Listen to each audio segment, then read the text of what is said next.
Terima kasih Anda masih bersama kami dalam program Podcast TV Show TV Muhammadiyah, ngobrol sering tanpa boring, cuma di sini tempatnya. Ini udah segmen keempat, Zuri. Biasanya kalau di segmen ini aku tuh selalu ngasih tips dan trik buat pemirsa TVmu biar pemirsa TVmu juga bisa mengaplikasikan. Kalau misalnya ada ilmu yang bermanfaat kan bisa dapat pahala juga nih kita. Nah, tips yang pertama, mungkin ini pemirsa TVmu juga ada yang pengen jadi penulis kayak Zuri. Kasih tips dong, gimana nih caranya biar bisa merealisasikan karya-karyanya dia. Silakan, di sini Zuri. Oh, di situ. Iya. Tips yang paling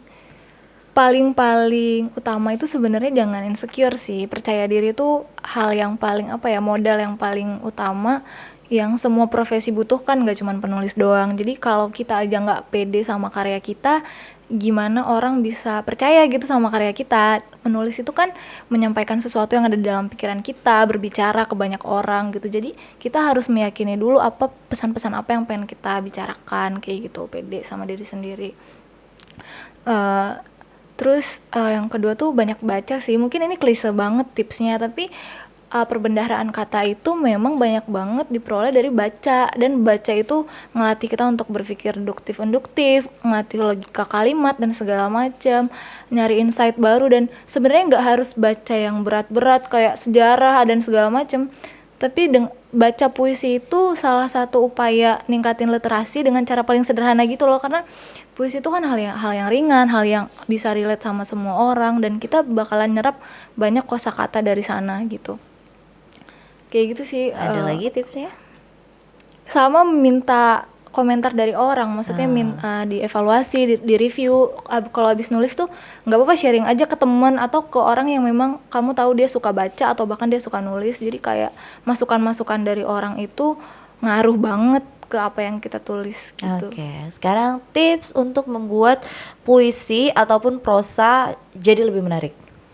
Jadi lebih menarik itu perkaya wawasan sih, maksudnya dengan wawasan misalkan wawasan musik, wawasan kesenian, wawasan tentang pariwisata misalnya. Jadi kita bisa nempatin kayak misalkan tentang pegunungan Alpen atau monumen apa gitu, itu bisa dipuisikan gitu. Jadi banyaknya pengetahuan kita tentang tempat, tentang rasa dan segala macam itu bisa dituangkan jadi puisi gitu, karena apapun bisa dipuisiin gitu. Jadi kita harus banyak taunya gitu, harus banyak keponya. Oke, tips biar kalau misalnya udah punya tulisan nggak lupa gitu, karena kan maksudnya inspirasi itu datang kan nggak terus-terusan gitu, gimana? Maksudnya nggak lupa. Maksudnya biar tulisan itu nggak tercecer kemana-mana, kan kadang-kadang kita suka ya inspirasi dapat tapi ntar aja lah kayak gitu-gitu. Gimana? Iya, itu pentingnya kita punya memo sendiri gitu. Di HP itu hal yang paling simpel gitu kan. Sebenarnya kita nggak harus nulis semua idenya saat itu juga. Tulis satu kata kuncinya aja, satu kata kunci yang bisa ngingetin kita sama ide cerita itu, atau yang ngingetin kita sama momen itu gitu. Jadi perbanyak kata-kata kunci dalam kepala kita yang bisa ngehubungin kata kunci itu ke satu peristiwa gitu. Nanti di saat memang momennya udah ada, udah luang, kita tinggal luasin aja kata-kata kunci itu. Kayak kita mau bikin makalah juga gitu, kita bikin abstraknya dulu segala macam. Kata kunci itu sangat ngebantu gitu. Misalkan aku malam-malam datang ke konser gitu, terus aku pengen bikin puisi tentang konser itu. Ya aku nggak usah nulis puisi dulu, aku catat aja kata-kata, oh konser itu berarti ada festival, ada lampu, ada banyak manusia, keragaman kayak gitu-gitu. Ntar dari situ itu kita tinggal nyusun-nyusun aja, tinggal kita rangkai aja kayak gitu. Oh gitu, udah ya pemirsa TV udah nih ya, dapat tips sama dapat triknya. Nah terus sekarang kamu tuh punya ini gak sih, biasanya punya kalau untuk buku nih idealnya kamu biasanya ngeluarin berapa halaman gitu-gitu, ada gak sih? Minimal 150 halaman gitu sih. Karena buku tuh 150 halaman tuh udah tipis banget gitu kan. Jadi 150 halaman gitu. Yang paling tebal yang pernah kamu buat? Yang paling tebal 250 halaman si Forma 18 itu. Oke. Itu waktu yang Forma 18 itu berapa lama tuh kamu bikinnya? Itu waktu libur semesteran gitu sih. Jadi 1 bulan 2 bulan gitu, libur UTS gitu. Oke. Buku-buku kamu sendiri tuh kamu baca ulang berkali-kali gak sih? Berkali-kali, karena itu juga yang aku bilang untuk self healing itu jadi obat gitu untuk diri sendiri, jadi pengingat. Kadang banyak yang aku tulis di buku itu tapi akhirnya nggak aku jalanin gitu. Kadang ada, jadi kayak tulisan aku tuh nampar diri aku sendiri sebenarnya, untuk Oke. pengingat untuk diri sendiri kayak Oke, nah sekarang ke depannya selain jadi seorang penulis, kamu ada punya cita-cita lain nggak? eh sesuai dengan jurusan kuliahku, aku pengen jadi jurnalis. Oke. Jurnalis musik pengen. Oke, seru ya karena maksudnya gini, Zuri itu justru kuliahnya backgroundnya tidak ke sastra ya, Iya. tidak ke sastra bahasa tapi justru ke komunikasi. Iya. Itu ada, aku jadi penasaran. Kita balik lagi deh cerita itu kenapa kok bisa tiba-tiba ke komunikasi? Iya mungkin itu perdebatan panjang sih sama orang tua. Balik lagi ya, mungkin untuk di Indonesia gitu, anak-anak yang mau ngambil jurusan kuliah sastra itu masih agak, emang ntar mau jadi apa kayak gitu-gitu kan. Jadi kayak ngapain ngambil sastra gitu, prospek kerjanya gimana dan segala macem kayak gitu. Jadi ya gitu, waktu lagi diskusi sama orang tua aku ngambil pilihan komunikasi karena sebenarnya komunikasi nggak jauh-jauh banget juga gitu dari sastra. Dan betul.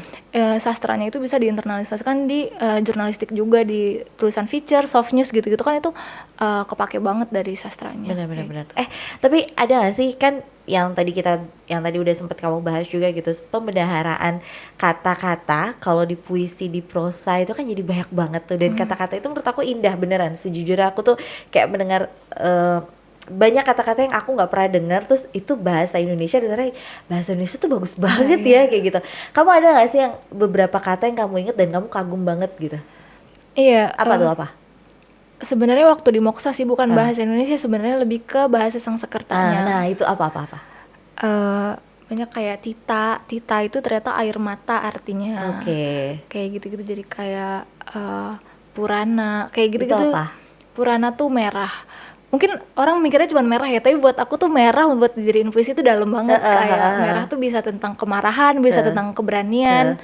Kayak gitu-gitu sih. Aku banyak ngambil dari kata serapan gitu sebenarnya Itu ketimbang bahasa dia. Indonesia. Aku soalnya juga beneran sejujurnya kalau aku pribadi gitu ya, kayak mendengar eh, kata-kata, iya gitulah, menurut aku tuh kayak ini tuh orang-orang Indonesia pada zaman memang orang-orang sastra Iya. itu, mereka membuat kata-kata yang sangat amat indah dan itu bisa banget dinikmatin, dan kamu juga jadi salah satu orang yang menikmatinya sampai akhirnya bisa menjadi seorang penulis dan akhirnya bisa buat puisi prosa yang sangat amat bagus. Dan pemirsa TV yang penasaran dengan karya-karyanya Zuri, itu bisa belinya di mana sih Zuri? Di website resmi nulisbuku.com itu ada karya aku yang Moksa. Kalau untuk yang digitalnya bisa ke Instagram aku @__ranting kecil. Di situ di bio-nya ada link untuk mengakses ebook-ebooknya. Oke. Kalau yang cetak? Kalau yang cetak bisa dibeli di nulisbuku.com. Oh, di nulisbuku.com. Oh ya, tadi si Moksa sama My 18 itu Iya, masih ada? ada.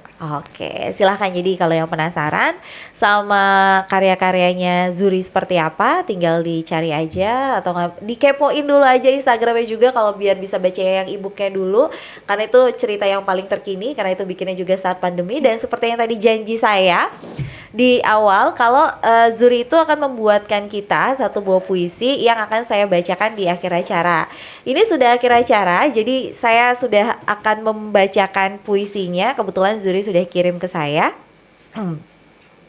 Sebentar ya. Ini aku yang baca nggak apa-apa ya Zur? Ini karena saya juga bukan seorang pembaca puisi yang profesional gitu pasti akan. Tapi tunggu, sebelum aku bacakan cerita ini kenapa kamu nulis ini? Karena Apa yang sedang kamu bayangkan, apa yang sedang kamu hayalkan sampai akhirnya tulisan ini terjadi? aku ini kan aku masuk ke studio ini dengan perasaan yang sebenarnya masih banyak ragunya gitu. Kayak untuk jadi seorang narasumber dan segala macam kayak gitu. Jadi aku nulis itu. Oke. Jadi ini hasil dari keraguan-raguannya Zuri yang tadi pagi datang ke sini. Sekarang kita bacain ya. Bismillah, semoga saya nggak salah ya Zuri. Nih maaf nih kalau ternyata pernyataanku, penekanan-penekananku tidak sesuai dengan apa yang kamu bayangkan. Sudah kubilang, kian hari kota ini makin gemilang. Sebab warna dari wajahmu pun rembulan di atas bibirmu. Nyatanya berhasil menyapu satu persatu arah ragu. Namun, pada rute yang panjang, dengan pejalan kaki yang semakin riang, Lantas mengapa kau masih memilih diam di peluk ketakutan? Ya gitu. Ya gitu. Aduh. Ya semoga aja nih mewakili perasaan Zuri yang tadi datang ke sini yang tanpa tahu, tanpa kenal kita semua gitu. Tapi semoga nanti di akhir acara ini kamu justru bisa bikin satu puisi lagi untuk kami yang berjudul mungkin bahagia gitu, menceritakan kebahagiaan kamu. Terima kasih Zuri, ini nggak kerasa loh kita udah 1 jam ngobrol bareng di sini, dan semoga apa yang sudah kamu ceritakan ke aku gitu ini juga bisa terdelivery message-nya, pesannya sampai ke pemirsa TV-mu, sampai akhirnya pemirsa TV-mu juga bisa mengaplikasikan apa yang udah kamu kasih, tips-tipsnya dan segala macam. Dan sekali lagi kalau misalnya mau tahu bukunya Zuri bisa langsung dikepoin aja di Instagramnya, atau beli langsung ke mana tadi Zuri? Nulisbuku.com. Nulisbuku.com. Ini nggak kerasa pemirsa TV juga terima kasih udah menyaksikan podcast TV-mu, TV Muhammadiyah pada hari ini, dan jangan lupa untuk terus menyaksikan program kita di waktu dan jam yang sama. Saya Rani Rizky pamit undur diri. Wassalamualaikum warahmatullahi wabarakatuh.